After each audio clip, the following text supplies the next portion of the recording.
Hello বন্ধুরা, welcome back to my channel Puja's beauty tips. তো আজকে তোমাদের সাথে শেয়ার করব আমি হেনা বানানো।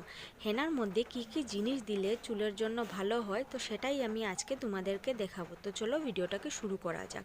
তো আমি এক প্যাকেট হেনা নিয়ে নিলাম। আমি এই ব্র্যান্ডের ইউজ করি তাই নিয়ে নিয়েছি, আপনারা যে কোনো ব্র্যান্ডের নিতে পারেন। তো তারপরে গ্যাসের মধ্যে বসিয়ে দেব জল। জলটা 2 কাপ জল দেব, তার মধ্যে দিয়ে দেব কারি পাতা।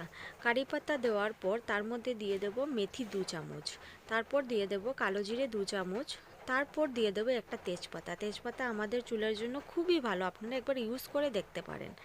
তারপর দিয়ে দেব চা পাতা। চা পাতা দিয়ে দেব 5-6 চামচ দিয়ে দেব, কারণ না চা পাতার মধ্যেই তো সব কিছু থাকে। আর বাকিগুলো যেগুলো দিয়েছি সেগুলো হলো আমাদের চুলের জন্য খুবই ভালো, আপনারা একবার ইউজ করে দেখতে পারেন। তার মধ্যে দিয়ে দিলাম একটু বিট আর একটু চালের জল বা চালের মাঠটা আমাদের চুলের জন্য খুবই ভালো।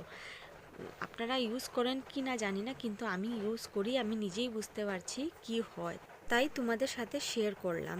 তো তারপর আমি একটা বাটিতে নিয়ে নেব পাউডারগুলো, হেনা পাউডারগুলো নিয়ে নেব।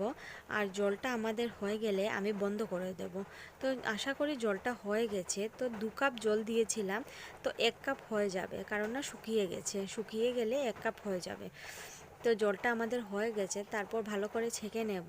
ছেঁকে নেওয়ার পর বাটিতে যে হেনা নিয়েছিলাম তার মধ্যে দিয়ে দেব 1 কাপ জল সবগুলো দিয়ে দেব, কারণ না সবগুলোই লাগবে।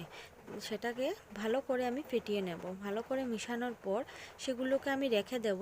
এটা রাত্রে বানিয়েছিলাম, রাত্রে বানিয়ে রেখে দেব।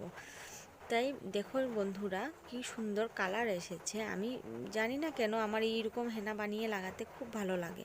তো আপনারা একবার ইউজ করে দেখতে পারেন। তো সকালবেলা আমি এর মধ্যে দিয়ে দিলাম একটা ডিম, আর তার মধ্যে দিয়ে দেবো একটু লেবুর রস।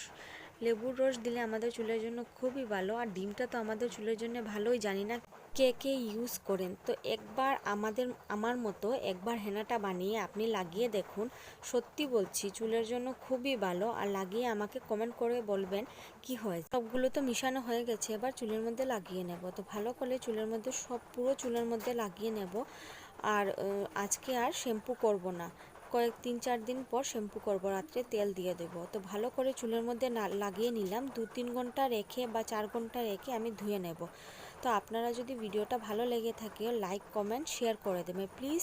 আমার চ্যানেলটাকে সাবস্ক্রাইব